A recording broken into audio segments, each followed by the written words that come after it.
BBC One, Panorama talks to an extraordinary young woman about her defiance in the face of violent oppression by the Taliban.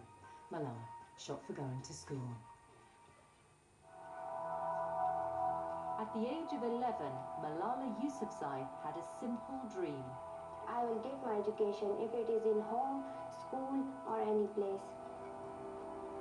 But she was banned from going to school by the Taliban, who took over her valley.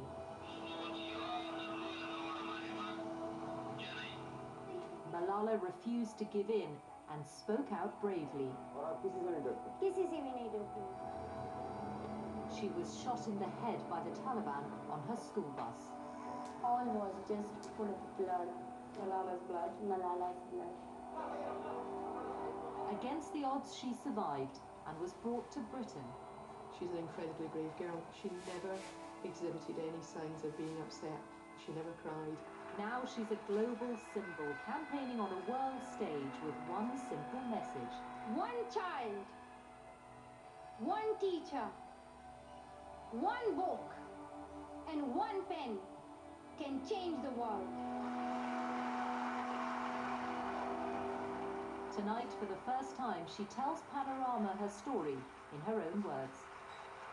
Were you afraid? I was afraid of my future. I wanted to tell people outside in the whole world that listen to us. This is what is happening in our country.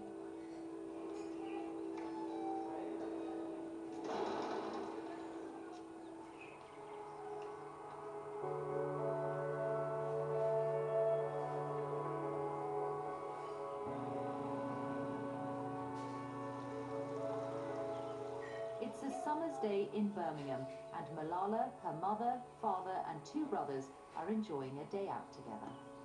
No! It was a tripod! Britain is now their home. It was a tripod!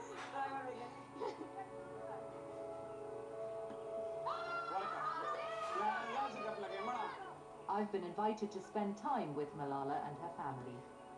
Hello. Hi. Assalamu alaikum. How are you, Zadin Sab? Thank you. Good to Please. see you. Hello, Malala. How are you? They're trying to live an ordinary life, but it's not easy. Nice to see you. Assalamu alaikum. Kaisi aap? When Malala was shot by the Taliban a year ago this week, the whole family was uprooted from their home in Pakistan. So what has been the hardest thing about coming to Birmingham? The weather, of course. Yeah, the weather, yeah. I do. The weather and seeing Malala. She had like the horses were like deep. And here it was like, that's good. She's much better now than she was. But your life changed in that one moment. You know, Seconds. In seconds. I was expecting that the next day would be the examination, but I didn't know that the next day I wouldn't be in Scott. And I didn't know that I would be in Birmingham. What was the hardest thing, though, about adjusting to a new life here? Here they considered me as a good girl and the girl who stood up for children's rights and the girl who was shot by the Taliban. They never look at me as Malala, as their friend, and as a normal girl. In Pakistan, I was just Malala. Simply Malala.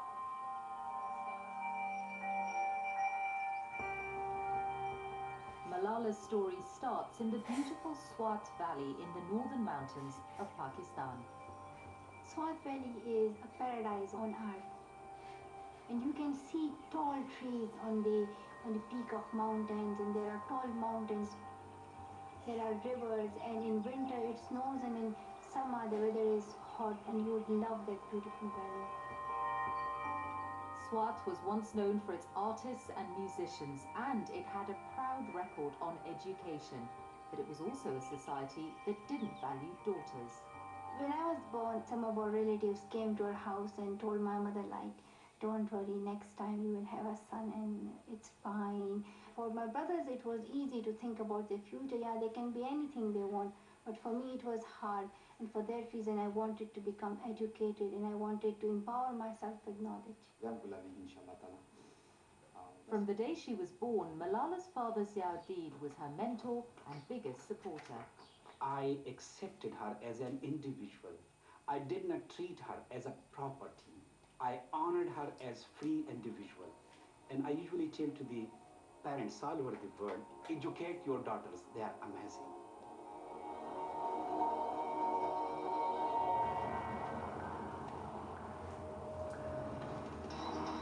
For the last 6 years, Swat has been at the centre of a struggle between Pakistani Taliban fighters and government forces.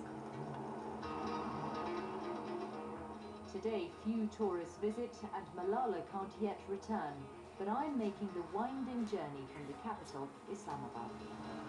We're just on the final approach before we get to the pass that marks the gateway into the Swat Valley. It's a journey I've made before when I've been to this part of Pakistan on holiday, but it feels completely different this time, mainly because of the military escort we've been given, and it's clear that the army don't want to take any chances with our safety here. 3 years ago, the Taliban were driven out of Swat. Now it's controlled by the military, but it's still a front line in the battle for girls' education.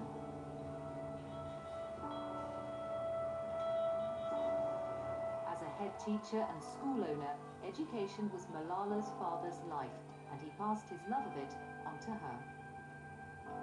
We're just coming up now to Malala's school, a place that was probably more special to her than to most children. It was really a place that she grew up, and from a young age, long before school age, she was hanging around the classrooms and soaking up the atmosphere.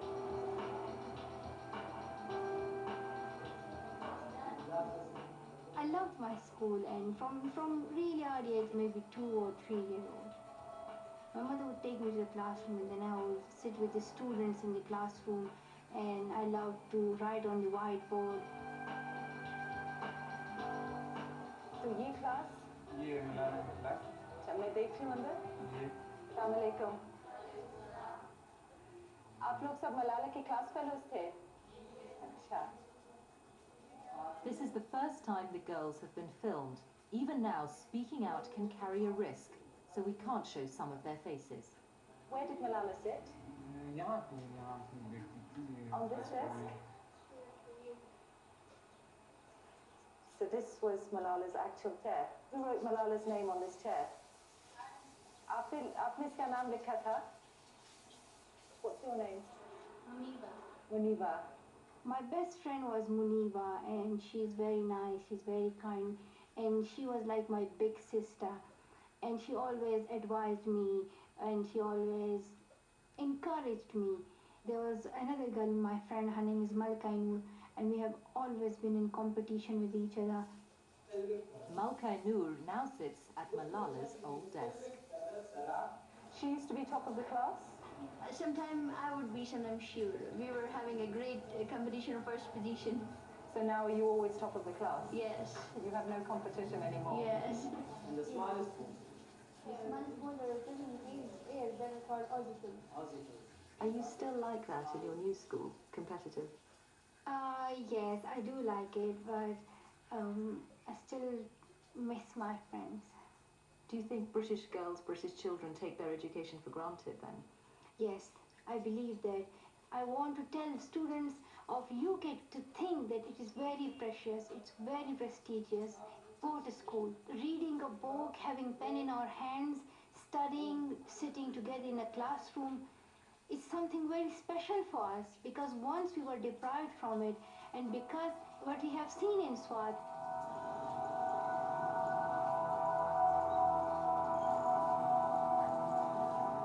By the time Malala was 10 years old, the September 11th terrorist attacks and the wars that followed had changed her world.